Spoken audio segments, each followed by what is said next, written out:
I'm Phil Sheridan, Major General of the Cavalry Corps of the Army of the Potomac. General Lee has put down his arms, and the boys will be heading home shortly. It's been a long war. I think it's 3 days short of 4 years. And I, for one, am very glad that this war is over.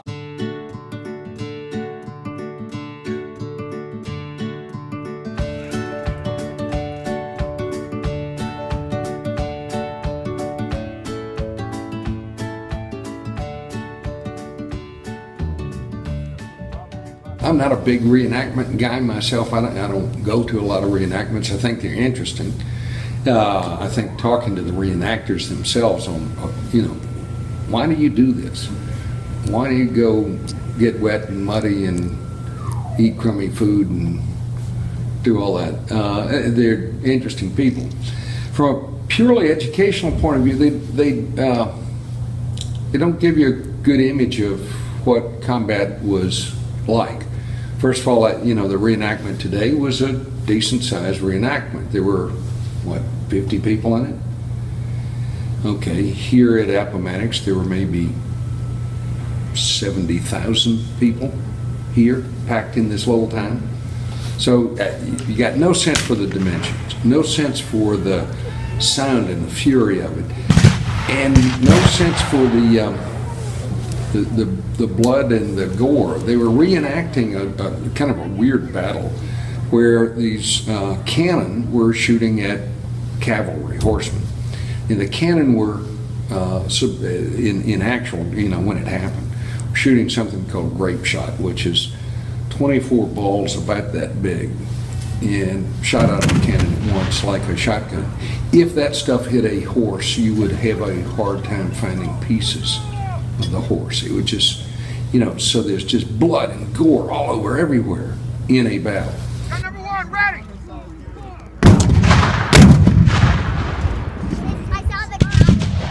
Gun number one, ready!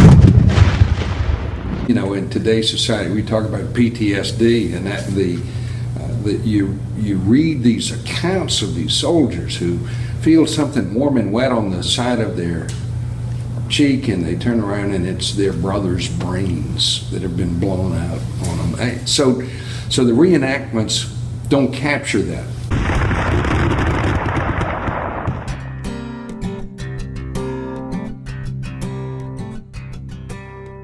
I'm James Robertson, Alumni Distinguished Professor Emeritus of History at Virginia Tech. I bet you didn't know that the Civil War is the bloodiest war this country's ever had. And I bet you didn't know that more men died in the Civil War, 4 years of Civil War, than have died in all of our other wars combined. But it is small, I suggest, in light of the total casualties. Post-battle disorders, for example, was not known at the time.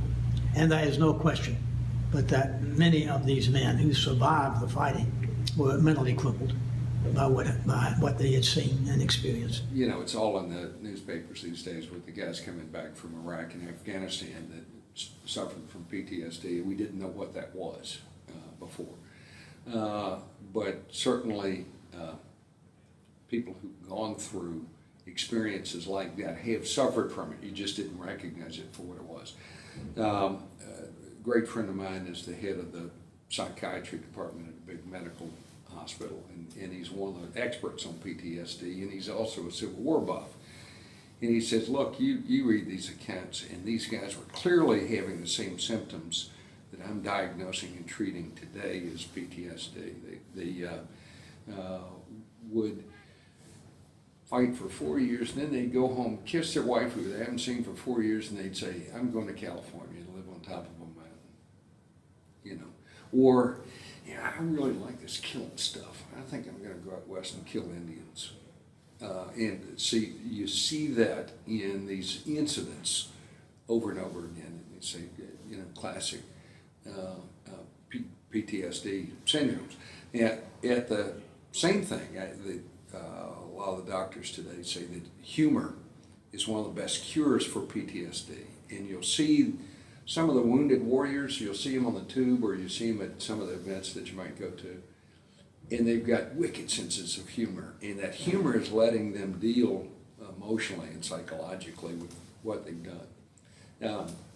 Let me tell you one of my favorite humorous stories about the blood and gore of the American Civil War. There's a guy, it's 1870, they're trying to pick the Democratic nominee for governor in Louisiana.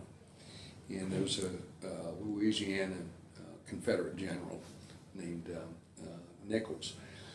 And he had lost an arm early in the war and came back into the service, and in a later battle he lost his opposing leg. So they're going to nominate this guy for governor. So somebody stands up and says, I would like to nominate General Nichols, or whatever's left of him, to be our next governor. And with that, another guy missing an arm and missing a leg stands up and says, well, I'd like, whatever's left of me would like to second the nomination of whatever is left of General Nichols. Now, you know, these are guys, you know, it's serious stuff going on, but these are guys also dealing with the experiences they've had on the battlefield. And the soldier says that a Yankee cavalryman rode by him and took a swipe at him with his cheese cutter. I find Americans are woefully deficient in their history, and we should not be. History is can be the most fascinating subject in the world because it's the study of human beings, God's most complex creatures. But history poorly taught is the dullest subject in the world. And quite in contrast, history is the best teacher we will ever have. We learn from the past. Any nation that forgets its past has no future. And for 3,000 years, this has been indelibly correct. Americans have forgotten that only one thing holds a democracy together, and that is the willingness to compromise. We lost that willingness in the 1850s, and we fought a civil war. I think currently we're losing the spirit of compromise, and I personally think this nation is in real trouble. Thank you for wanting to come out here and remember these soldiers and the events that took place here.